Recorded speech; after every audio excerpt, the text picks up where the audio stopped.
इसको कमाने में भी बड़ा परिश्रम लगा है और इसको रखने और बढ़ाने में भी परिश्रम लगे। स्वतंत्रता में स्व है और तंत्र है।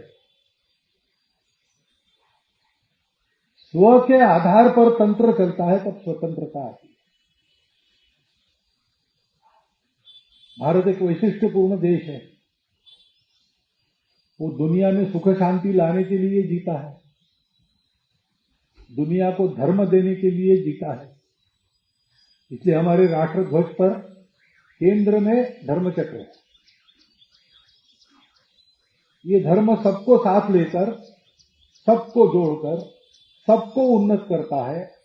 इस लोक में और परलोक में सबको सुख देने वाला है। ये धर्म दुनिया को देने के लिए भारत है। ये हमारी विशेषता है। वो देने के लिए भी तंत्र हमारा होना पड़ेगा, स्व के आधार पर चलना पड़ेगा। तो देश 15 अगस्त 1947 को स्वतंत्र हो गया, परंतु उसको स्वतंत्र युक्त देश बनाना, स्वाधीनता मिल गई। अंग्रेज चले गए, हमारे अपने लोगों के अधीन ये देश हो गया।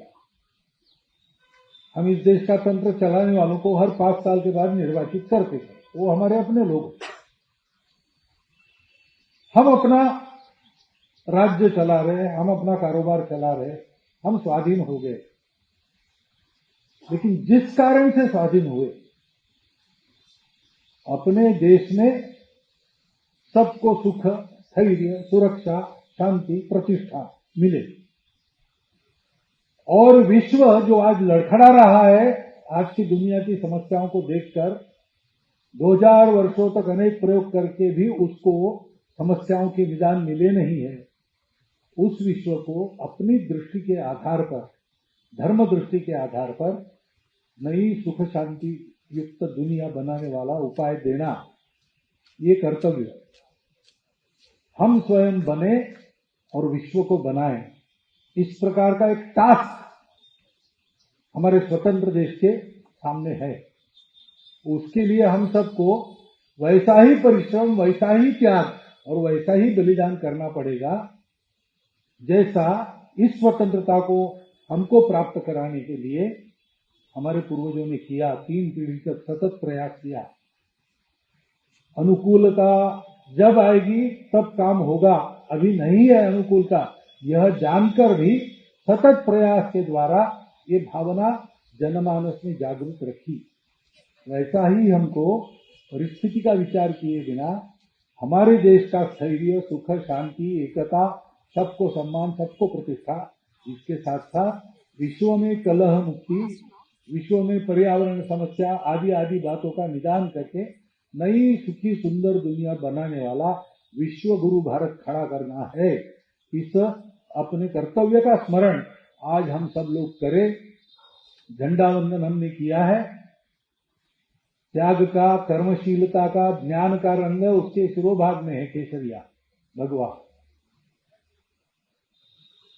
शुद्ध चरित्र, निर्मल, अंतर्बाह्य निर्मलता का प्रतीक, रंग बीच में है सफेद रंग। और ये दोनों जब एक साथ आते हैं, शुद्ध चरित्र लोग निस्वार्थ बुद्धि से त्याग पूर्वक जब कर्म करते हैं, परिश्रम करते हैं, ज्ञान की आराधना करते हैं, तो फिर जो समृद्धि आती है उस समृद्धि का लक्ष्मी जी का रंग है हरा। और ये सब हमको करना है धर्म के आधार पर, इसलिए धर्म चक्र उसके बीच में। तो ये हमारा राष्ट्र ध्वज हमको जो करना है और किस प्रकार करना है, दोनों बातों का बोध कराता है। वह बोध लेकर हम सब लोग आज अपने कर्तव्य का स्मरण करें, उस कर्तव्य की दिशा में कुछ छोटे छोटे संकल्प करके अपने जीवन में आगे बढ़े। जैसे आजकल हम संघ के स्वयंसेवक पंच परिवर्तन की बात करते हैं, वो क्या है आज मैं नहीं बताऊंगा, आपके पास वो विषय आएगा। क्योंकि ऐसे ही छोटे संकल्प है जो इस प्रकार का परिवर्तन समाज में, देश में, उसके कारण दुनिया में लाएंगे। ऐसे छोटे छोटे परिवर्तनों से प्रारंभ करके हमको अपने कर्तव्य पथ पर आगे बढ़ने का काम शुरू करना चाहिए। इतना ही एक विचार मन में आता है, आपके सामने आपके चिंतन के लिए रखता हूँ और मेरे 4 शब्द